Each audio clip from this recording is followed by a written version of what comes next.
వృషభ రాశి వారికి చూసుకున్నప్పుడు ఈ యొక్క కుజుడు గ్రహ యొక్క మార్పు ఏదైతే స్వక్షేత్రంలో జరుగుతుందో ఇది వీళ్ళగా చూసుకున్నప్పుడు వీళ్ళకి సప్తమ వ్యయాధిపతి అయ్యాడు. ఈ సప్తమ వ్యయాధిపతి అయిన కుజుడు తన స్వక్షేత్రంలో ఉన్నా కూడా ఇక్కడ ముఖ్యంగా స్త్రీలకి కానీ చూసుకుంటే అనారోగ్య సమస్యలు అంటే ఎలాంటివి అంటే ఈ యొక్క గర్భ సంబంధమైన ఇబ్బందులు ఇలాంటివి ఎక్కువగా ఉండడం అనేది జరుగుతుంది. అలాగే ముఖ్యంగా కంటికి సంబంధించినవి ఎవరైనా ఆపరేషన్ చేయించుకుని ఉన్న వాళ్ళు ఉంటే కొంచెం మళ్ళీ రిపీట్ అవ్వడము, లేదా చర్మ వ్యాధులతో ఎవరైనా ఇబ్బంది పడుతుంటే వాళ్ళకి కాస్త తగు జాగ్రత్తలు అనేవి తీసుకోవాలి.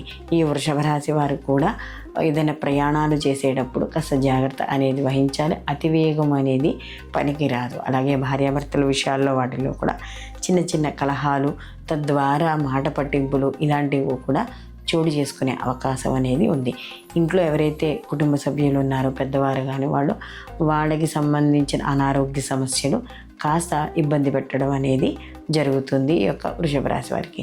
కాబట్టి ఈయన ఎప్పుడైతే ఈ యొక్క మనకి అక్టోబర్ 28 నుండి డిసెంబర్ 7వ తారీఖు వరకు ఈయన స్వక్షేత్రంలో సంచరిస్తున్నాడు కాబట్టి కొంత తీవ్రత అనేది తగ్గుతుంది అనుకోవడానికి ఆయన సొంత ఇంట్లోనే సంచారం కాబట్టి కొంతవరకు ఉంటుంది. కానీ తప్పనిసరిగా ఈ వృషభ రాశి వాళ్ళు ఎర్రటి ఒత్తులు తీసుకొని ఆ ఎర్రటి ఒత్తులతో ఈ యొక్క మంగళవారం నాడు మనకి కుజుడికి దీపారాధన చేసుకోవడం, నవగ్రహాల దగ్గరికి వెళ్ళి లేదు కుదిరిన సమయంలో కనీసం ఎర్రటి పూలతో సుబ్రహ్మణ్య ఆరాధన చేసుకున్నా కూడా ఈ యొక్క పరిహారాలు చేయడం ద్వారా ఈ యొక్క తీవ్రత అనేది ఖచ్చితంగా తగ్గుతుంది. సంతాన విషయాల్లో మాత్రం వీళ్ళు తప్పనిసరిగా వాళ్ళ ఆరోగ్యం, విద్య, ఉద్యోగ విషయాల్లో జాగ్రత్త వహించాలి.